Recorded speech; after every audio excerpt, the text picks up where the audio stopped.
한 해를 보내는 마지막 주입니다. 늘 한 해를 보내는 마지막 주에는 아쉬움과 후회가 남곤 합니다. 여러분은 어떻습니까? 올 한 해를 어떻게 보내셨습니까? 후회스러운 건 없습니까? 또 아쉬운 건 없습니까? 작년에 우리가 이 자리에서 송구 영신 예배를 드렸던 것이 엊그제 같은데 벌써 1년이 지났습니다. 낯설기만 했던 2026년이라는 단어가 우리에게 또 익숙함으로 다가올 것 같습니다. 참 올해 많은 일들이 있었죠. 한번 좀 상상해 보면 수많은 시간들과 사건들 속에서 여러분은 어떤 선택을 하셨고 어떤 결과가 여러분에게 주어졌는지 확인해 볼 필요가 있다고 생각합니다. 그게 모여서 우리의 인생이 되기 때문에 그렇습니다. 다시는 이런 실수를 하지 않고 싶지만 또 우리가 그걸 돌아보지 않으면 똑같은 실수를 우리는 또 하게 되는 것이 인생이기도 합니다. 우리가 예수를 믿다 보면 예수를 알면 무엇이 나에게 도움이 되는지 우리 스스로에게 묻곤 합니다. 교회를 다니고 의무적으로 무엇인가를 교회에서 해야 하는 삶으로 여러분들은 교회 생활을 하지 않았습니까? 사실 우리는 그런 삶들을 오랫동안 살아왔습니다. 그러나 성경에서 가장 우리가 얻을 수 있는 것 중 중요한 교훈 중에 하나가 또 우리가 살아가야 될 이유를 성경은 이야기해 주고 있고 살아야 될 힘을 제공해 주는 것이 성경이라고 저는 생각합니다. 지난 한 해가 마지못해 어쩔 수 없이 보내야 했기에 보냈던 한 해입니까? 아니면 여러분에게는 내가 정말 힘을 다해서 이 한 해를 잘 보냈다라고 아니 나는 힘을 다해서 이 시간들을 애써서 잘 보냈습니다라고 고백하는 여러분의 대답이 이것에 대한 대답이 여러분이 그렇게 말할 수 있겠습니까? 나의 한 해를 돌아봤을 때 나는 너무 힘들기만 했어. 내년이 오는 게 나는 너무 두려워. 내년에도 그렇게 살 것 같다. 혹시 이런 마음이 있으십니까? 오늘 말씀이 여러분에게 이 두려운 마음이 혹시 있는 분들에게 새로운 마음으로 다가오는 말씀이 되었으면 좋겠습니다. 고린도후서 5장 16절에 19절 말씀인데요. 사실 사도 바울은 굉장히 열심을 내고 살았던 사람입니다. 그는 모든 일에 최선을 다했던 사람 같아요. 예수를 믿기 전에는 예수 믿는 자들을 철저히 응징하고 교회를 핍박했던 사람입니다. 그것도 아주 열정적으로 핍박했던 사람이 바로 사도 바울입니다. 기독교의 최초의 순교자였던 스데반을 돌로 쳐서 죽이는 일의 중심 인물이 바로 바울이었습니다. 바울이 회심할 때도 역시 마찬가지였습니다. 그는 열심으로 다메섹까지 갔습니다. 다메섹은 예루살렘에서 약 220km 내에서 240km 떨어진 지역입니다. 여기서 따지면 대전 정도까지 될 것 같아요. 지금이야 뭐 차로 가면 한 2시간이면 가지만 2000년 전에 교통 상황을 생각하면 거의 일주일은 가야 될 거리입니다. 일주일 이상 가야 될 거리죠. 근데 거기에 뭐하러 갑니까? 예수 믿는 자들이 있다는 이야기를 듣고 핍박하러 그곳까지 찾아갔습니다. 그는 교회를 핍박하는 그 열심이 얼마나 강했었는지를 이 하나의 사건을 보아도 우리는 알 수 있습니다. 그는 늘 자신이 옳다고 생각했습니다. 그래서 그것이 어떤 일인지 깊이 생각하지 않고 열심으로 그 일을 행했던 것 같습니다. 내가 무엇인가를 열심히 하면 그게 자신이라고 생각했던 사람 같아 보입니다. 우리 중에도 그런 사람 있지 않습니까? 내가 열심으로 무엇인가를 했으면 그게 나라고 생각하고 그 일을 열심히 하는 것 자체가 의미를 부여하고 있지는 않습니까? 그러나 그의 인생의 전환점이 되었던 예수님과의 만남이 그의 삶에는 엄청난 변화를 가져다 주었습니다. 자신이 알았던 가치가 얼마나 상대적이었는지를 깨닫게 되어졌습니다. 세상은 각자의 기준이 존재합니다. 여러분도 각자의 기준이 존재하죠. 내가 어떤 행동을 할 때는 내가 가지고 있는 기준을 가지고 행동합니다. 선택을 하거나 행동을 할 때 우리는 다 각자의 기준이 있습니다. 나는 나의 삶을 살아가려고 하고 나름 의미가 있다고 우리는 생각합니다. 그래서 나에게 무엇이 부족하지? 나는 다 이게 내가 살아가는데 나는 괜찮은데? 뭐 이렇게 하면 안 되나? 이런 생각도 우리에게 있어요. 만약에 기준점이 존재하지 않는다면 우리는 우리가 하고 싶은 뭐든지 해도 됩니다. 그러나 바울도 그런 이야기 했지만 우리가 하는 모든 일이 다 유익한 것은 아닙니다. 먹는 것 좋은 거죠. 나쁘지 않습니다. 그러나 잘못 먹으면 어떻게 됩니까? 우리 몸을 상하기도 합니다. 운동도 마찬가지입니다. 적절하게 하는 것은 우리에게 필요하지만 과하게 하면 그것이 오히려 우리를 상하게 합니다. 거기에는 늘 적절한 기준이 있는 것입니다. 각자의 기준으로 보면 각자에게 무엇이 부족한 것인지 알기 어렵습니다. 기준점이 존재해야 합니다. 그 기준점에 근거해서 자신의 결핍이 무엇인지를 알 수 있게 되는 것이죠. 바울이 경험한 것은요, 이런 상대적 기준점이 아니라 절대적 기준점을 발견한 것입니다. 거기에서 자기가 무엇이 결핍이었는지를 보게 되었습니다. 여러분, 기준점에는요, 상대적 기준점이 있고 절대적 기준점이 있습니다. 뭐 점수도 그렇지 않습니까? 여러분의 공무원 시험 준비하는 분들도 있고 각자 시험이 있는데 기준점이 있죠. 그래서 어때요? 상대 평가가 있고 절대 평가가 있습니다. 여러분은 뭐가 좋습니까? 상대 평가가 좋습니까? 절대 평가가 좋습니까? 네, 왜 좋죠? 기준이 명확하니까. 상대 평가는 왜 안 좋죠? 기준이 왔다 갔다 하죠. 내가 아무리 점수를 잘 받아도 상대가 나보다 더 잘 보면 끝나는 거야. 절대 평가는 어떻습니까? 상대하고 경쟁하지 않죠. 내가 얼마나 점수를 잘 맞느냐가 중요하죠. 신앙도 저는 비슷하다고 생각합니다. 하나님이 우리의 절대적 기준점이 되면 신앙생활하는 게 되게 편해요. 그러나 우리가 상대적 기준점을 가지고 신앙생활하기 시작하잖아요. 굉장히 힘듭니다. 왜 그렇죠? 조건이 늘 달라지기 때문에 그렇습니다. 옆에 있는 사람과 경쟁하고 또 다른 내가 봤을 때 나보다 못한다고 생각하는 사람이 내 기준점이 되거나 잘한다고 생각하는 사람이 기준점이 되면 이 기준점이 자꾸 흔들리게 되는 것이죠. 만족도 그렇고 또 세상을 바라보는 모든 기준도 기준이 필요합니다. 정확한 가치를 평가하기 위해서는 기준점이 필요한 거죠. 많은 사람이 이렇게 생각합니다. 내 삶에 특별하게 문제가 없고 또 내가 먹고 마시고 내 삶을 살아가는데 문제가 없으면 괜찮은 거 아닌가요? 이런 생각을 합니다. 그럴 수 있죠. 우리 삶의 과거에 우리나라가 어땠습니까? 못 살 때는 먹고 마시고 잘 살면 좋겠다는 기준점이 있었어요. 그래서 모두가 함께 노력했습니다. 그래서 새마을운동도 하고 그럴 때 태어난 사람들이 저도 새마을운동할 때 태어난 사람들이 항상 열심히 일하다 보니까 아이도 많이 낳게 되고 우리나라가 그렇게 살았잖아요. 그런데 문제는 뭡니까?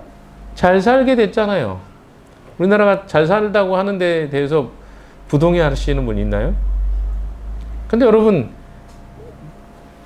그 잘 사는 것의 기준점을 보면요, 기준점이 명확하지 않은 것 같아요. 여전히 우리는 어렵다라고 이야기합니다. 그리고 어때요? 그 기준점을 넘어가니까 이제 그럼 우리는 어떻게 살아야 되지? 새로운 고민이 우리에게 시작되었습니다. 사람들은 이 가난의 문제가 해결되고 나서 이제 더 이상 문제가 없을 거라고 생각했어요. 뭐 부모들이 이런 이야기 많이 하죠. 대학에 가면 네가 하고 싶은 거 다 해라. 저희 어렸을 때 그런 이야기 많이 들었거든요. 대학에 가면. 그래서 사람들이 열심히 대학에 가는 걸 공부했습니다. 근데 대학에 딱 가보니까 인생이 거기서 시작이더라고요. 근데 우리 부모는 대학에 가면 다 모든 게 괜찮아질 거라고 했는데 그때부터 자기 인생이 방황의 시작이죠. 군대를 갔더니, 그러니까 대학에 갔더니 또 군대를 가야 돼요, 남자들은. 군대를 제대하면 또 인생이 괜찮아질 것 같아서 제대를 했어요. 근데 또 결혼이 앞에 있어요. 직장이 앞에 있고. 결혼하고 나니까 또 자녀를 낳아야 돼요. 자녀를 낳고 보니까 이 아이가 빨리 커야 되잖아요. 그리고 나니까 50대 중반이 됐어요. 이게 인생입니다. 우리는 끊임없이 뭘 해내야 된다고 생각하는 생각으로 우리 삶을 살아갑니다. 그러나 거기에는 어떤 가치의 측정이 있습니까? 상대적 가치들이죠. 우리에게는 결핍이 존재합니다. 왜 그럴까요? 무엇인가 채워진 것 같은데 돌아보니까 결핍이 존재해요. 여러분에게는 그렇지 않습니까? 뭔가 이루어진 것 같은데 늘 내게는 허전합니다. 결혼하지 않은 사람은 결혼하면 이 공허함과 결핍이 해결될 거라고 생각합니다. 사람들이 이야기해도 그게 안 들려요. 결혼해야만 될 것 같아요. 사람 참 어리석어요. 경험해야만 아는 것이 얼마나 어리석은지. 결혼하고 나서 알게 됩니다. 아, 이 결핍은 해결이 안 되는 거였구나. 근데 계속 나는 무슨 생각해요? 그거 통과하면 될 것 같아요. 그래서 그걸 못 버리는 거예요. 우리의 결핍은요, 근본적인 거예요. 본질적인 거예요. 그것이 어떤 것이 와도 해결할 수 없는 그런 근본적 결핍이 존재합니다. 만약에 우리에게 전혀 결핍이 없다면 예수님은 우리에게 필요하지 않을 수도 있을 것 같아요. 예수님은 분명히 이 땅에 오셔서 우리에게 이런 말씀을 해주셨습니다. 요한복음 10장 10절의 말씀이죠. 내가 온 것은 양으로 생명을 얻게 하고 더 풍성히 얻게 하려는 것이다.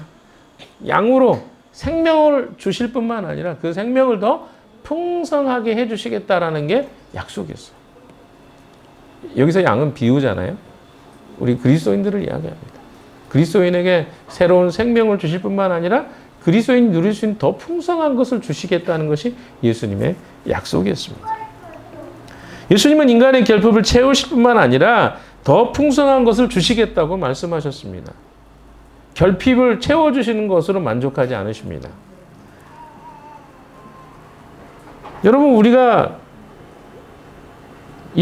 제가 지난주에 이야기했나요? 지난주에 헷갈리는데, 그 인구 통계 이야기하면서 우리나라 10만 명당 자살률에 대한 이야기를 했습니다. OECD 국가 중에 전체 아마 2위 정도 돼요, 자살률이. 1위 하다가 다른 나라가 1위를 차지하고 우리가 2위로 내려온 것 같아요. 뭐 1위나 2위나 그렇게 큰 차이가 없으니까요. 자살률이 얼마나 그랬어요? 평균이 한 27명, 한 5년 동안의 통계, 24년까지 통계가 27명. 올해는 더 늘어났을지 모르겠어요. 그러면 10만 명 단위니까요. 한번 계산해 보세요. 100만 명당 270명이죠. 1000만 명당 2700명. 5를 곱하면 어떨까요? 1000만 명이 넘어요. 12,000명 된다고 합니다. 정확한 통계까지는 제가 알 수 없지만. 왜 그러면 우리나라는 잘 사는데 이런 외롭고 마음의 병자들이 많을까요? 해결할 그 답을 찾을 수 없잖아요. 만약에 잘 사는 것이 우리의 목표였다면, 그것이 우리의 기준점이었다면, 그럼 더 잘 사는 것은 어떤 기준점일까요? 없어요. 상대적입니다. 북한 사람들은요, 오히려 우리보다 더 자살률이 낮을걸요. 제가 통계를 보니까 우리나라가 군사비죠. 그걸 뭐라 그러죠, 그걸? 네? 국방비죠. 국방비가 북한의 GDP보다 더 높습니다. 1년 GDP보다. 그럼 뭐예요? 그 사람들이 진짜 못 사는 거예요. 60 몇 조 되잖아요, 우리나라 국방비가. 그러면 60조도 안 된다는 거예요. 북한 전체 2천만 명이 2천 2,300 된다고 하는데 국방비 다 포함해서 그 정도인 거예요. 근데 그 사람들의 생각의 삶에 대한 평가는 우리보다 더 높을지도 몰라요. 깜짝 놀랐어요. 북한 사람들이 이야기하는 걸 듣고. 되게 자기 나라를 사랑해요. 못 살아도. 내 고향이다. 내 조국이라고 사랑하더라고. 우리가 생각할 때는 비난할 것 같잖아요. 그렇지 않더라고요. 여러분, 기준점이 다 다릅니다. 우리보다 얼마나 못 사느냐, 잘 사느냐의 문제가 아니라 그건 다 상대적인 거예요. 그래서 풍요로움이 우리의 행복의 우리 삶의 풍성함의 전부는 아니라는 것입니다. 더 중요한 건 마음의 결핍과 외로움이 얼마나 큰지 이런 것들을 돌아보면 우리 안에 근본적인 결핍이 있구나라는 것들을 우리는 보게 됩니다. 반대로 삶에 조금의 결핍이 있어도 우리는 행복하게 살아갈 수 있습니다. 여러분 공동체 안에서 돈이 많은 사람들이 누군가를 잘 섬기는 것 같습니까? 나이가 많으면 더 잘 섬기는 것 같습니까? 그렇지 않습니다. 돈이 없어도 나이가 어려도 더 잘 섬길 수 있습니다. 왜 그럴까요? 베풀고자 하는 마음과 감사의 마음이 표현되는 것은요, 나이와 또 어떻습니까? 돈이 많고 적은과 상관이 없는 거예요. 때때로 우리 안에 잘 섬기는 사람들 한번 잘 보세요. 여러분들 아실 거예요. 어떤 사람들이 우리 오래 보다 보니까 잘 섬기는 사람 어떤 사람이고 잘 이렇게 평범한 사람이 어떤 사람, 인색한 사람이 누군지 다 나옵니다. 마음이 풍요해지면 나눌 수 있어요. 돈하고 상관없습니다. 마음이 가난하면 나누기 어렵습니다. 왜? 자기에게 집중하거든요. 중요한 것은 우리에게 하나님이라는 절대 기준이 들어왔느냐예요. 하나님과 진짜 관계가 회복된 사람들은요, 기준점이 내가 아니라 하나님이라는 절대 기준점이 생긴 거예요. 교회는요, 예수 그리스도를 주로 고백하는 사람들의 모임입니다. 그러면 기준점이 뭐죠? 예수 그리스도를 여러분이 주로 고백하고 있느냐 아니냐가 되게 중요한 기준점이에요. 근데 참 안타깝게도 교회 안에도 아직 주님을 주인으로 인정하지 못하는 사람도 있을 수 있겠죠. 왜냐하면 왜 그럴까요? 신앙은 여정과 과정이기 때문에 그렇습니다. 그래서 우리는 그런 사람들을 잘 돕는 일이 우리의 일이라고 생각해요. 그게 잘못된 게 아니에요. 과정과 여정 속에서는 그런 시간들이 존재할 수 있습니다. 그러나 명확한 건 뭐냐면 어디서부터가 출발점이냐면 예수를 주로 인정하느냐부터가 출발점이라는 거예요. 그러면 그 점에 있는 사람들 뭐 하는 거? 워밍업 하고 있는 거예요. 그래서 우리가 빨리 워밍업 시켜서 어디로 가야 돼? 스타트점으로 보내는 게 우리의 역할이기도 하죠. 근데 중요한 건 이 기준점에 정확하게 여러분이 그 기준점을 딛고 출발하느냐하고 출발하지 않고 여기서 계속 뱅뱅 도느냐하고는 인생이 달라집니다. 왜냐하면 우리의 인생은 이 아래점이 기준점이 아니라 이 위의 점이 기준점이기 때문에 그렇습니다. 성경에서 일관되게 하고 있는 말씀이 무엇입니까? 하나님과의 관계가 회복되는 것으로부터 모든 이야기가 시작됩니다. 그러니까 성경의 이야기 전체를 보십시오. 하나님과 관계 회복으로부터 시작돼요. 아브라함의 이야기는 어디서부터 시작됩니까? 하나님과 관계 회복의 시작점이에요. 그래서 아브라함의 이야기가 중요한 거예요. 야곱의 이야기, 요셉의 이야기, 모세의 이야기 다 뭐예요? 하나님과 관계예요. 하나님과 관계 맺었던 사람들의 이야기가 구약의 전부 이야기란 말이에요. 그러면 반대로 이야기해 봅시다. 문제점들은 다 어디 나옵니까? 하나님과 관계 맺지 못한 것으로 인한 문제점들이 성경의 전반적인 이야기입니다. 그래서 그리스도인이라고 불리는 것도 역시 하나님과 관계가 있느냐, 없느냐 이런 문제죠. 공동체의 가족이 되는 기준점도 마찬가지 아닙니까? 예수 그리스도를 주로 고백해야 우리 공동체 가족이라고 이야기할 수 있죠. 제가 나씨입니다. 제씨가 아니에요. 어떤 사람은 제임스는 제씨 아닙니까? 이렇게. 그래서 저보고 부를 때 제사장이라고 부르기도 합니다. 사장님, 카페 사장이잖아요. 이중적 의미가 있습니다. 자, 그런데 저희 가족으로 제가 인정하려면 나시성을 갖고 있어야 돼요. 우리 송명숙 여사는 송씨잖아요. 가족이지만, 아니, 제가 이 말을 하는,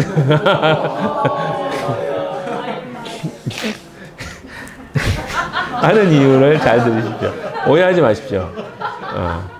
그러니까, 다르게 이야기하면, 이 나시라는 관계는 갈라설 수 없어요. 이해되시나요? 근데 부부는 갈라질 수도 있어요. 제가 갈라지겠다는 말이 아니라. 그러니까 이게 굉장히 중요한 거예요. 뭐가? 내가 어디에 소속돼 있느냐. 기준점이 뭐죠? 누구에게 속해 있느냐예요. 하나님의 자녀로 속해 한 사람은요, 자녀가 되는 거예요. 그것은 갈라설 수 없는 것입니다. 네, 너무 나를 좋아하는 것 같은데. 네, 고맙긴 합니다.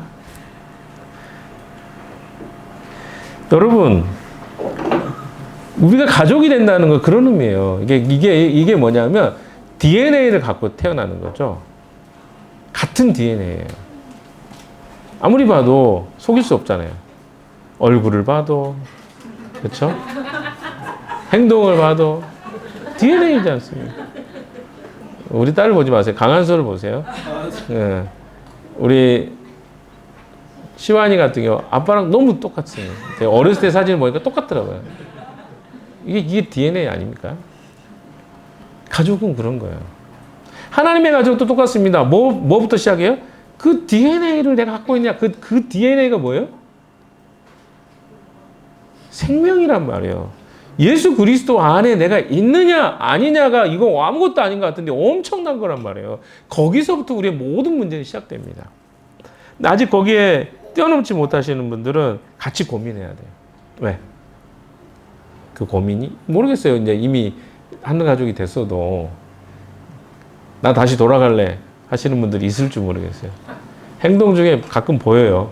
그런 행동들. 난 돌아가고 싶어. 이런 보이는데 우리는 돌아갈 수 없는 강을 건넌 사람들이에요. 이제 다리가 끊어져 가지고 못 돌아가요. 예수를 믿고 그 다리를 건넜으면 못 건너가는 거예요. 그래서 자꾸 옛날 돌아가고 싶어서 그 강가에서 자꾸 옛날 삶을 붙잡고 살 필요가 없다고 이야기 드리고 싶습니다. 그래서 중요한 건 예수 그리스도를 구주로 고백하는 무리가 그리스도인들인데 우리의 기준점이 어디냐는 거예요. 기준점은 그리스도가 명확합니다. 예수가 나의 삶의 기준점이 되지 않으면 우리 인생은 불행한 거예요. 그때부터. 그리스도인의 삶 속에 불행한 삶이 뭐냐면 기준점이 예수 그리스도인데 이게 아니면 어떻게 된다는 거예요? 힘들지 않겠어요? 자꾸 갈등이 되잖아요. 내 삶의 기준점이 그리스도가 아니야. 그러면 같은 크리스찬들끼리도 이 대화가 안 통하는 이유가 뭔지 아십니까? 기준점이 다르기 때문에 그래요. 나는 예수가 중심인데 이 사람은 예수가 중심이 아니야. 거기서 갈등이 생기는 거예요. 만약에 우리가요 기준점을 그리스도로 똑같이 놓고 살잖아요. 거기에 다름은 별로 문제가 안 됩니다. 왜? 다른 것하고 상관없이 우리는 기준점이 명확하기 때문에 반드시 거기에서 우리 일치할 수밖에 없는 거예요. 제가 왜 이런 이야기를 오늘 마지막 주에 드리냐면요. 우리 삶에 대한 기준점도 다시 한번 좀 점검해 보자는 의미에서 이야기를 드리는 것입니다. 바울은 그래서 그가 그리스도를 만나고 나서 그가 가진 기준점을 오늘 말씀을 통해서 이야기하고 있습니다. 한번 볼까요? 14절부터 한번 봅시다. 고린도 후서 5장 14절부터 오늘 본문은 16절인데 14절부터 말씀을 봅시다. 창우가 지금 당황했어요. 왜 안 줘놓고 보여달라고 하냐. 예, 그럴 수 있죠. 우리는 그냥 봅시다. 14절 같이 읽어볼까요? 시작. 그리스도의 사랑이 우리를 휘어잡습니다. 우리로 확신하기로는 한 사람이 모든 사람을 위하여 죽으셨으니 모든 사람이 죽은 15절. 그런데 그리스도께 살아있는 사람들이 자기 자신들을 위하여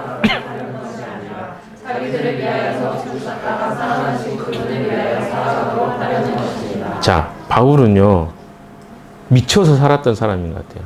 왜냐하면 13절에도 그래도 우리가 미쳤다고 하면 하나님께 미친 것이요 정신이 온전하다고 하면 여러분을 두고 온전한 것입니다. 예수에 미친 사람. 아니 여러분 솔직히 우리 다 미쳐 살잖아요. 미쳤다는 말이 다 나쁜 말은 아닙니다. 뭔가 몰입하고 집중한다고 할 때 우리가 미쳤다는 말도 하죠. 그렇잖아요. 뭔가 몰입하고 집중하면 우리는 그걸 미쳤다고 해요. 그래서 한 가지에 막 미쳐서 사는 거 나쁜 일 아니라고 생각합니다. 근데 어디에 미쳤느냐가 중요하죠. 바울은 어디에 미쳤다고 이야기하냐면 하나님께 미친 것이다. 14절에 보십시오. 야, 우리가 확신하기로는 한 사람이 모든 사람을 위하여 죽으셨으니 모든 사람이 죽은 셈입니다. 그러니까 예수 그리스도가 모든 사람을 위해 죽었기 때문에 이제는 모두가 다 죽은 셈과 같다. 왜? 그분이 모든 사람을 대표해서 죽었기 때문에. 그럼 우리는 다 죽은 것과 같다는 거예요. 그 다음에 15절에 이야기하는 것처럼 그런데 그리스도께서 모든 사람에 죽으신 것을 왜 죽으셨냐는 거죠. 그것은 살아있는 사람들이 자기 자신을 위해서 위하여 살아가도록 하려는 것이 아니라 자기들을 위하여 죽으셨다가 살아나신 그분을 위하여 살아가도록 하는 누굽니까 그분이? 그리스도를 위해 살아가기 위해서 죽으셨다는 겁니다. 예수가 죽으신 이유는 뭐예요? 그분을 위해서 우리가 살아가게 하기 위해서. 여러분 그렇지 않습니까? 우리가 누군가가 우리에게 뭔가 엄청난 걸 베풀어줘요. 그럼 우리가 어떻게 생각해요? 아, 이분을 위해서 내가 이렇게 해야지. 뭐 최근에 헌법 재판소에 그 재판관이었던 그분이 임기를 마치고 나와서 했던 이야기, 자기에게 은혜를 베풀었던 분이 이렇게 말씀해 주셔서 저는 그걸 지키기 위해서 살았습니다. 이런 이야기를 제가 들었습니다. 여러분도 아실 거예요. 그 뭐냐면 자기에게 누군가가 매일 장학금 내가 어려웠는데 장학금 막 베풀어주고 했던 그분의 소중한 뜻을 위해서 나도 재판관으로서 이런 약하고 그 사회적 보호가 필요한 사람을 위해서 돕는 일을 내가 하겠습니다 하는 것처럼 예수 그리스도가 우리를 위해서 죽으신 이유는 뭐라고요? 그냥 자기 자신만을 위해서 하는 게 아니라 그리스도를 위해서 살라고 우리를 구원해 주셨다는 것입니다. 이게 쉽게 이야기하면. 그러면서 바울이 16절도 볼 수 있죠? 16절 읽어보실까요? 시작. 그러므로 이제부터 전에는 우리가 육신의 잣대로 그리스도를 알았지만 바울은요 자기 고백을 해요. 자기가 어떻게 알았다는 게 처음에는 육신의 잣대로 알았대요. 육신의 잣대가 뭡니까? 바울이 생각했을 때 바울은 뭘 추구했습니까? 바울이 추구했던 엘리트주의예요. 바울은 최고 학벌이었어요. 지식도 최고였고요. 자기의 집안도 최고였어요. 그러니까 이 사람은 그냥 갔으면 어떤 사람이 될 수 있냐면 최고의 율법학자가 되었을 거예요. 그러면 어때요? 그 당시에 예루살렘이나 이스라엘의 가장 존경받는 학자가 될 수 있어요. 바울 정도 됐어요. 아마 그랬을 거예요. 최고 올라갔을 것 같아요. 그런데 자기가 생각할 때 예수는 그런 존재가 아니었거든요. 그리고 어떻습니까? 그를 믿는 자들을 보니까 그를 따르는 자들도 그런 존재가 아니었어요. 이렇게 판단했어요. 그래서 그가 예수를 핍박했어요. 그 이야기를 하는 거예요. 그래서 우리는 아무도 육신의 잣대로 알려고 하지 않습니다. 전에는 우리가 육신의 잣대로 그리스도를 알았지만 이제는 그렇지 않다는 거예요. 왜? 기준점이 예수 그리스도가 되어졌기 때문에. 17절 같이 읽어볼까요? 시작. 누구든지 그리스도 안에 그런 새로운 피조물입니다. 이것은 지나갔습니다. 자, 이게 무슨 말일까요? 출발점에 딱 넘어서잖아요? 이 출발점을 딱 넘어서면 그때부터 어떤 존재가 되는 거예요? 과거의 삶은 다 청산된 거예요. 그럼 나 그 출발점에 한번 서보고 싶다. 이런 생각 들지 않겠어요? 야, 뭐 어떤 사람이 이럴 수 있겠죠. 전 너무 잘 살았어요. 제 인생을. 그래서 저는 거기 출발점에 서면 저 손해가 볼 것 같은데요? 이렇게 생각하는 사람도 있을 것 같아요. 그런 사람들은 출발점이 못 서죠. 그러나 내가 삶을 보니까 지워버리고 싶어. 너무 실수가 많아. 그럼 어떻게 생각할까요? 빨리 새로운 출발점에 서고 싶겠죠. 왜? 주님이 말씀하시잖아요. 누구든지 그리스도 안에 있으면 그는 새로운 피조물입니다. 옛 것은 지나갔습니다. 보십시오. 새 것이 되었습니다. 주님 안에 딱 출발점에 선 사람들 다 뭐가 되는 거야? 옛날의 것들이 다 지우개처럼. 요즘 여러분 그렇잖아요. 요즘에 겔탭이나 또 아이패드나 이렇게 써놓고 어떻게 지우개 표시해가지고 딱 하면 다 지워지잖아요. 물론 뒤로 가면 다시 살아나지만 하지만 그리스도 안에 있는 사람들에게는요 과거의 것들이 다 지워지는. 이게 여러분 이거 엄청난 일 아닙니까? 이 기준점인 거예요. 예수 그리스도의 기준점을 넘어서야만 이게 가능해요. 우리가 과거 속에 우리는 여전히 잡혀 살아갑니다. 우리가 힘든 이유가 뭡니까? 대부분이 여전히 나는 옛날에 내가 살았던 삶의 습관, 그리고 받았던 경험, 그리고 트라우마적인 내 감정, 이런 것들이 우리를 힘들게 하지 않습니까?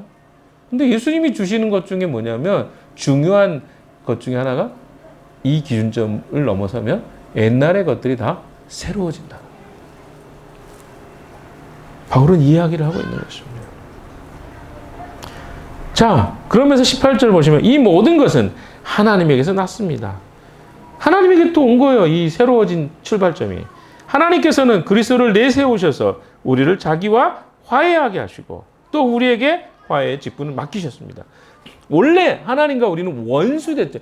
등을 돌리고 있는 사이예요. 이 원수돼 본 적이 있는 사람은 이 감정을 알 겁니다. 나하고 적이었어. 그래서 그 사람만 보기만 하면 어때요? 죽이고 싶고, 죽이고 싶기까지는 아니더라도 안 만나고 싶고 짜증나고 힘들었는데 그 사람하고 내가 화해해본 경험 있는 사람은 이 말이 확 다가옵니다. 하나님하고 우리하고 등 돌리고 살았던 존재인데 하나님이 우리를 어떻게 해요? 화해하게 해주셨어요. 나하고 과거에는 얼굴만 봐도 짜증냈던 존재인데 따뜻한 미소와 따뜻한 웃음으로 나를 맞아주기 시작했어요. 제가 과거에 그런 경험 많습니다. 저는 화해한 경험이 많아요. 우리 화겸자매하고 옛날에 제가 그 사랑방에 방문했을 때 화겸자매가 저를 안 쳐다보더라고요. 이럴 때가 있었어요. 과거에. 근데 지금은 안 그러니까 제가 이야기할 수 있습니다. 그러니까 관계가 어려우면요, 사람 얼굴 쳐다보기 힘들어요. 불편하니까. 그게 사실입니다. 그럼 되게 솔직한 거예요. 그거. 근데 어때요? 그럴 때 얼마나 불편해. 같이 앉아있으면 얼마나 불편해요. 막 엉덩이에 뭐 바늘로 찌르는 것 같죠. 뭐 이렇게 표현한 게 맞는지 모르겠지만 가시방석에 앉는 것 같다는 표현을 제가 이렇게 표현했어요. 네. 힘들어요. 근데 그 사람하고 밥을 같이 먹으면 체할 것 같죠. 근데 우리는 그렇게 살아요, 이 세상에서. 하나님과 관계가 그랬단 말이에요. 그래서 하나님을 바라볼 때 우리의 마음은 엄청 불편했어요. 그런데 하나님이 예수 그리스도를 통해서, 여기 그렇죠. 하나님께서 그리스도를 내세우셔서 우리를 자기와 화해하게 하시고 또 우리에게 화해의 직분을 맡겨주셨어요. 무슨 일입니까? 이제는 내가 그 화해시키는 직분을 맡아서 하고 있는 거예요. 19절 같이 마지막 읽어봅시다. 시작. 곧 하나님께서 사람들과의 죄가를 따지지 않으시고 화해의 말씀을 우리에게 맡겨주심으로써 세상을 그리스도 안에서 자기와. 그게 무슨 말씀입니까? 19절에 하나님께서 사람들의 죄가를 따지지 않으시고, 와, 죄가를 안 따진대. 내가 그리스도 밖에 있었을 때 지었던 죄가 무엇인지 따지지 않으신다는 거예요.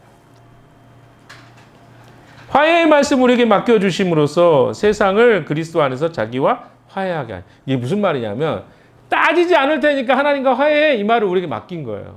그래서 우리가 그 일을 하면 하나님과 이들이 회복된다는 거예요. 이게 바로 우리가 맡은 화목해 하는 직분이라는 것입니다. 우리가 그 일을 하는 자로 부름받은 거죠. 근데 우리는 이 문제를 빨리 넘어가야 될 것 같아요. 어떤 문제입니까? 하나님이 괜찮다고 하는데 우리는 계속 안 괜찮다고 그래요. 아니요, 하나님 안 괜찮아요. 저는요, 아직도 해결이 안 된 것 같아요. 그때, 그 순간에 있었던 일을 저는 잊을 수가 없어요, 주님. 주님이 아니라 그래도 저는 그걸 잊을 수 없습니다. 이렇게 살아가요. 그래서 우리 인생이 힘든 거예요. 그걸 어떻게 해야 됩니까? 받아들입니다. 그게 그리스도인의 삶입니다. 자유? 이제 자유입니다. 뭐 그런 책도 있고 내용이 다 그런 뭐예요? 그 자유라는 거예요. 그게 주님이 우리에게 주신 자유라는 거예요. 구속 안에 담겨 있는 의미가 얼마나 놀라운 것인지 우리는 잘 모르는 것 같아요. 그래서 여전히 예수를 믿었지만, 예수를 내가 영접했지만 과거 속에 여전히 우리는 살고 있죠. 주님은 우리에게 이 말씀을 통해서 말씀하십니다. 우리를 새롭게 하시기 위해서 이 땅에 오셨다고.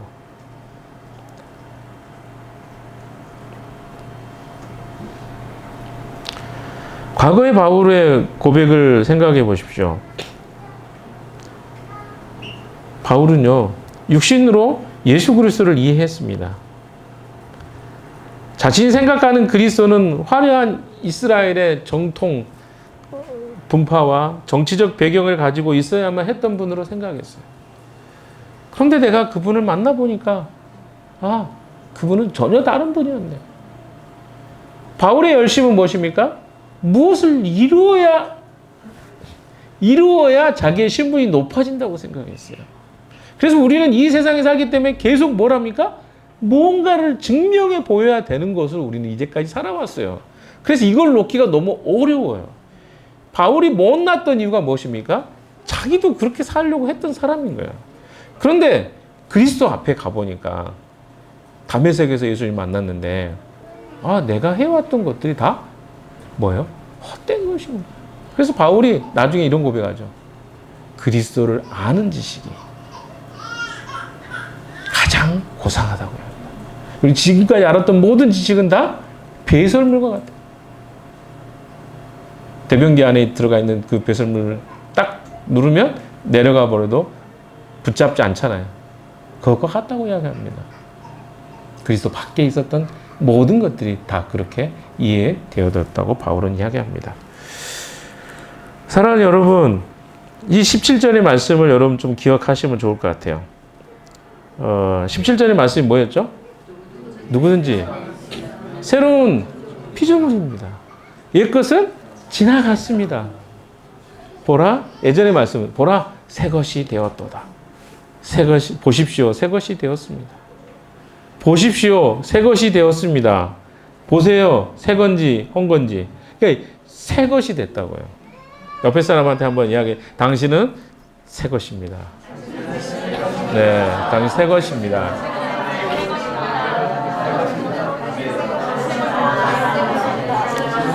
네. 상대를 바라볼 때도 새 것으로 바라보세요. 생각은 헛 거라고 생각하면서 새 것입니다 말하지 마시고 진짜 새 것으로 보셔야 돼요. 그러면 우리는 달라집니다. 풍산교에서 김영국 목사님이 부인해야 될 것과 긍정해야 될 것들에 대해서 말씀하셨죠. 부인해야 될 것은 내가 그리스도 안에 있기 전에 그리스도와 관계 없었던 때의 우리의 모습을 부인해야 된다고 했습니다. 반대로 우리가 사랑해야 되는 모습은 무엇입니까? 그리스도 예수 안에서 새롭게 만들어진 나, 그리스도를 통해서 받아들여진 나의 모습입니다. 이건 너무나 명확합니다. 여러분이 봐보세요. 내 삶에 제대로 평가를 못하니까 무엇이 더 나은지 그른지도 판단을 못해요. 이 판단의 눈이 필요합니다. 내가 그리스도 밖에 있을 때와 그리스도 안에 있을 때 그 차이점이 명확하게 보여져야 우리는 어때요? 선택할 수 있잖아요. 근데 자꾸 무슨 생각을 해요?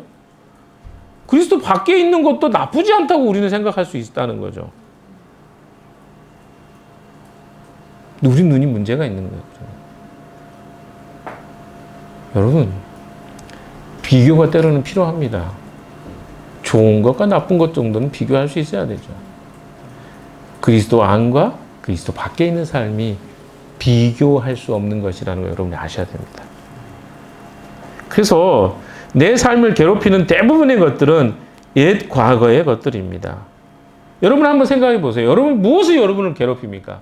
내 안에 있는 무한한 부정적 자아상 여러분 괴롭히지 않습니까? 부정적인 마음들. 내가 실패해 본 적이 너무 많아. 그래서 뭔가 하자 그러면 안 될 것 같다는 생각이 먼저 들잖아요. 여러분 괴롭히잖아요. 그럼 내가 뭔가 좀 하려고 하면 비교의식이 들어오잖아요. 옆에 있는 사람이 나보다 더 잘하는 것 같고, 옆에 있는 사람이 뭐 하는 행동하면 내가 하기 싫어버리고, 이게 다 어디서 온 것들입니까? 옛 삶에서 오는 거 아닙니까? 그리고 또 어떻습니까? 아까도 제가 이야기했던 것처럼 무언가 나는 내 힘으로 이루는 것이 이 세상을 살아가는 유일한 방식이라고 생각했는데 그게 아니라고요? 그러니까 모르겠는 거예요. 어떻게 살아가는 거예요? 그럼 배우시면 되잖아요. 아니, 아기가 뭘 배웁니까? 그냥 모든 걸 배우잖아요. 부모로부터. 태어나서 살아가는, 지금 기어다니고 또 어때요? 일어서고 하는 거 다 배우는 거거든요. 이게 바로 배움입니다. 사랑하는 여러분. 애들은요, 그렇게 배워요. 지가 알고 있는 것처럼 하지 않습니다. 부모가 하는 대로 똑같이 해요. 그래서 여러분들의 행동도 어디서 온 거예요? 부모님들한테 온 거 아니에요. 그 행동이 그냥 여러분이 창의적으로 만든 것 같아요? 보고 따라 했잖아요. 이제는 누가 우리의 기준점이 돼야 돼요? 그리스도. 그래서 예수 그리스도를 따라가는 거예요. 근데 혼자 따라가기 너무, 왜 예수님 너무 멀고 나는 여기 있는데 어떻게 따라갑니까? 그래서 누가 필요해요? 앞에 가까이 신앙 나보다 조금 더 먼저 시작한 사람 뒤를 따라가는 거예요. 왜? 이 방향만 보는 거예요. 이 사람이 지금 서울로 가고 있는지, 부산으로 가고 있는 정도만 잘 파악하면 돼요. 딴 데 가면 따라가지 마시고 어디로 가면? 서울로 가면 따라가면 돼요. 예수님을 향해서 가고 있죠? 비틀비틀 거려도 보고 따라가십시오. 괜찮아요. 방향이 맞으면 돼요. 근데 자꾸 우리는 뭘 봐요? 나는 너무 멀리, 이렇게 예수님이 이렇게 살려고 그랬는데 저는 못 살 것 같아요. 이렇게 말해요. 당연히 못 살죠. 아니, 생각해 보세요. 우리가 이번 이제 1월 1일 날 계양산을 가려고 합니다. 네, 이번에도 가려고 해요. 뭐 가고 싶은 사람만 갑니다. 안 가고 싶은 사람 안 가도 됩니다. 근데 가려고 하는데 처음부터 어때요? 저 높은 곳 바라보면 가고 싶은 마음이 생겨요? 아니, 여러분 봐보세요. 못 갑니다. 뭘 생각해요? 한 걸음 한 걸음 딛는 거예요. 그러면 갈 수 있어요. 구원은 그런 거예요. 예수를 믿는 순간에 성화돼서 하나님 백성으로 뭐 베드로처럼 바울처럼 뭐 이런 모습 생각하지 마세요. 꿈을 깨십시오. 우리가 바울이 아니더라고요. 우리가 베드로도 아니에요. 베드로 우습게 알잖아요. 베드로 쉽지 않습니다. 무슨 말인지 아시겠어요? 그냥 한 걸음 가면 돼요. 같이 가잖아요. 혼자 안 가고. 저 혼자 가겠으면 저는 인생 혼자 외로운 거 늘 그렇게 선택하고 왔습니다. 객기 부리지 마시고 함께 가면 훨씬 낫습니다.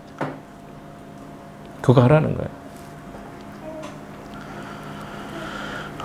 그래서 우리가 이제 한 해를 마감하면서 버려야 될 게 있어요. 뭘 버려야 될까요?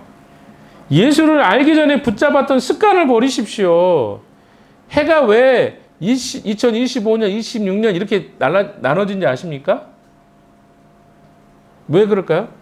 다시 시작하도록. 다시 시작하면 돼요. 진짜 신기합니다.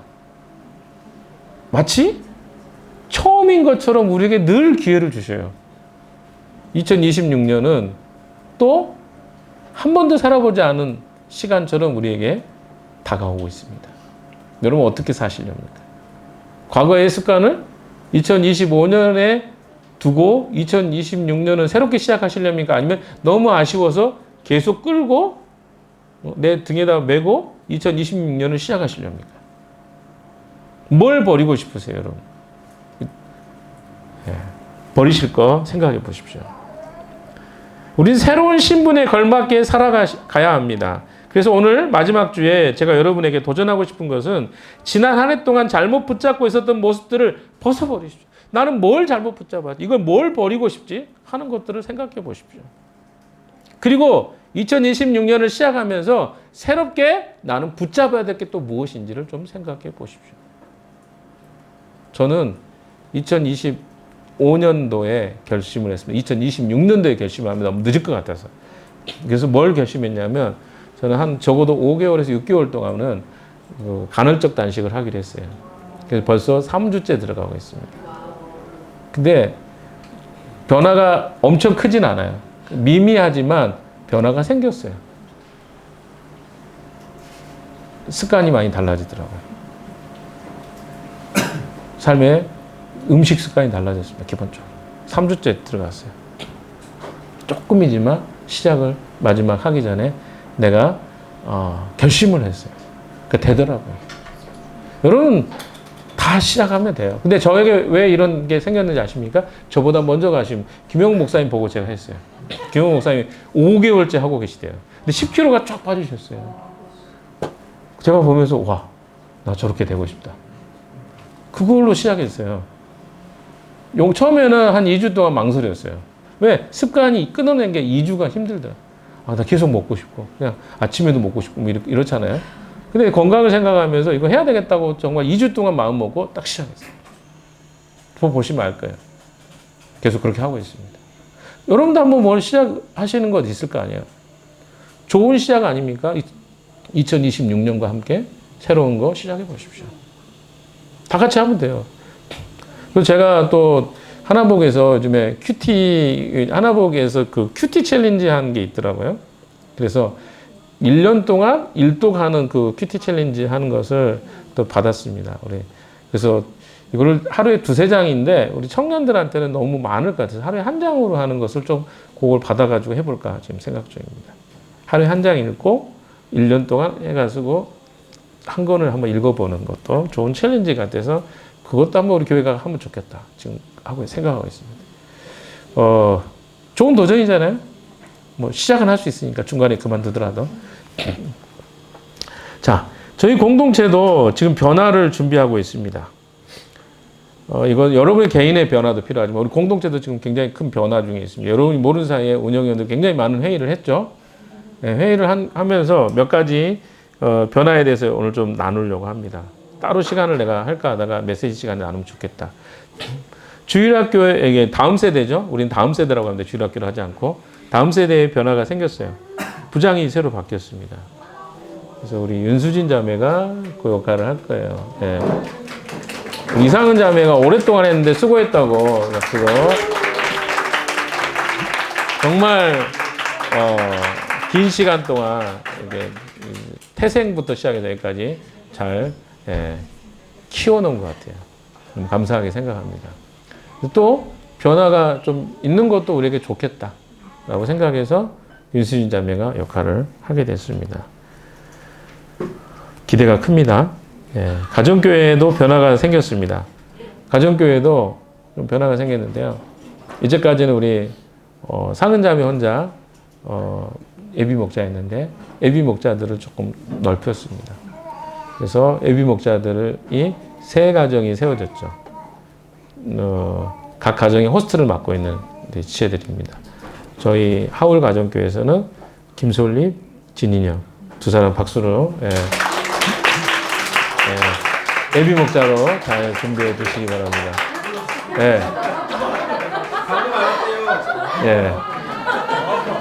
우리는 말이 많지 않습니다. 두 번째 가정교회 이상은 자매 조재원 형제 박수로. 우리 그다음에 3번째 우리 이름이 제가 더빗 죄송해요. 더빗 가정교회는 그 강한솔 형제 김학겸 자매. 그래서 이제 다음 주부터는 여기서 나와서 하는 더이음 타임도 죄송해요. 더이음 타임도 더이음 타임도 이분들이 돌아가면서 할 겁니다. 근데 자매들이 대표로 할 겁니다. 우리 교회는 형제보다 자매들의 입김이 좀 세죠. 우리는 인정합니다. 자매들의 역량이 조금 더 지금 뛰어난 것 같아요. 그래서 말하는 것에 있어서 그래서 자매들이 하겠습니다. 김학겸, 김솔리, 그 다음에 이상은 자매 3명이 돌아가면서 할 거예요. 변화입니다. 큰 변화죠. 그리고 또 있어요. 운영위에도 변화가 있습니다. 운영위에도 우리 김수진 죄송해요. 윤수지 자매가 새로 조인했습니다. 박수로 이것도 해주실까요? 제가 많은 사람을 알다 보니까 김수진 자매도 제가 알거든요. 그래서 죄송해요. 열심히 할 거라고 생각합니다. 청심마을 공동체도 조금 변화가 생겼는데 내년엔 청심을 그 마을 사업으로 하진 않습니다. 대신에 교회 사업을 할 거예요. 목적은 뭐냐면 이제까지 목적이 청소년들을 우리가 좀 교회로 유입하려고 했는데 이 청소년들을 마을 사업을 하다 보니까 복음을 전할 수가 없습니다. 교회라는 걸 이야기할 수도 없고 그래서 차라리 이제는 내년에는 좀 실험으로 한번 해보고 싶어요. 한 100만 원 정도의 예산을 책정했고요. 그래서 그걸 마음껏 이 청소년들을 만나는데 시간을 좀 투자하기로 했습니다. 이것은 부서가 아니라 그냥 사업으로 한번 해보려고 합니다. 그래서 이건 청심은 또 나중에 기회가 되면 소개하도록 하겠습니다. 주일학교 선생님들도 지금 아마 새롭게 모집이 된 것 같아요. 다음 주에 그 주일학교 선생님들은 발표를 좀 다시 하겠습니다. 그 다음에 또 뭐가 있죠? 다음 뭐죠? 미디어 팀도 변화가 좀 생겼죠. 미디어 팀은 우리 크리스탈이 리더를 맡게 됐고요. 박수로 환영해 주시고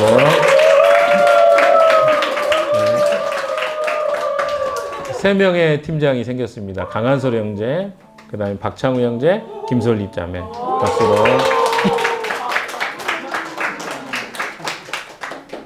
네, 마지막으로 또 중요한 변화가 하나 있습니다. 이건 나중에 우리 하늘가족들이 있을 때 한번 다시 그 내용에 대해서 이야기를 하려고 합니다. 우리가 장소를 좀 옮기려고 지금 준비 중에 있습니다. 예, 그 이유는 여러 가지가 있는데 몇 가지만 이야기 드리면 우리 안에 조금 찾는 이들을 초대할 때 어려움이 좀 있는 것 같아요. 카페로 있다 보니까 이런 초대하는 것이 그리고 저한테 전화 왔던 분들도 몇 분 있었는데 이렇게 카페에서 예배 드린다고 했을 때 오지 않더라고요. 그다음에는 다음에 연락이 없습니다. 그래서 또 하나는 뭐냐면 우리가 그냥 이대로 갈 건가 아니면 새로운 사람들이 유입되는 것이 필요한가라고 했을 때 유입의 필요가 있다고 생각이 들었고 그래서 장소적으로도 또 최근에 여기 가나안 교회가 우리 교회에 대한 또 이렇게 모습도 있지 않습니까? 그래서 그런 것들도 변화의 방편이 될 수 있겠다. 여러 가지를 고려했을 때 검함적으로 좀 우리 이제 차량을 운행하시는 분들도 수고를 많이 하셨는데 검함으로 가게 되면 그런 것들이 아마 해소되지 않을까 이런 생각을 합니다. 더 자세한 것은 우리 하늘가족 모임할 때 이야기하고요. 하늘가족 모임에 통과가 돼야 이것은 이전합니다. 저 혼자 막 결정하는 게 아니라 우리가 내부적으로는 한 70% 이상이 동의를 하면 이동하자. 근데 거기서 30%가 마지막 선인데 반대하면 우리 그냥 그대로 있기로 생각하고 있습니다. 결정되지 않았다는 거 말씀드리고 그때 결정된다는 거. 여러분의 의견을 그때 충분히 들어보고 결정하도록 하겠습니다. 그거는 조만간 안내해 드리기로 하고요. 이런 변화들이 좀 우리에게 있을 것 같아요. 그러면 이제 장소가 옮기면 굉장히 많은 변화가 생깁니다. 그것은 저희가 나름 정리를 해서 자료를 해가지고 드리도록 할게요. 그래서 하늘가족들에게 모임할 때 그거 결정하는 거 이야기하도록 하겠습니다. 여러분 변화는요 때로는 힘들어요. 그냥 하지 뭘 또 바꿔 막 이렇게 생각할 수 있습니다. 그러나 또 때로는 변화가 우리를 살리기도 합니다. 개인적으로 여러분의 삶에 변화가 필요한 부분이 있다면 2026년을 기점으로 좀 새로운 기점을 가지고 시작했으면 좋겠고요. 교회적으로도 변화가 필요합니다. 함께 이 작업들을 여러분과 해가고 싶습니다. 여러분 함께 기도해 주시고 또 기꺼이 이 새로운 한 해를 시작할 때 같은 마음으로 여러분 참여해 주셨으면 좋겠습니다. 한번 기도할까요? 하나님 아버지 고맙습니다. 예수 그리스도가 우리에게 주신 그 기준점을 가지고 이제 내 자신과 공동체가 새로운 변화를 맞기를 소망합니다. 변화 가운데 함께 해주시고 이 변화를 통해서 주님이 기뻐하시는 공동체로 저희가 세워질 수 있도록 은혜를 더하여 주시옵소서. 감사하며 예수 그리스도 이름으로 기도했습니다.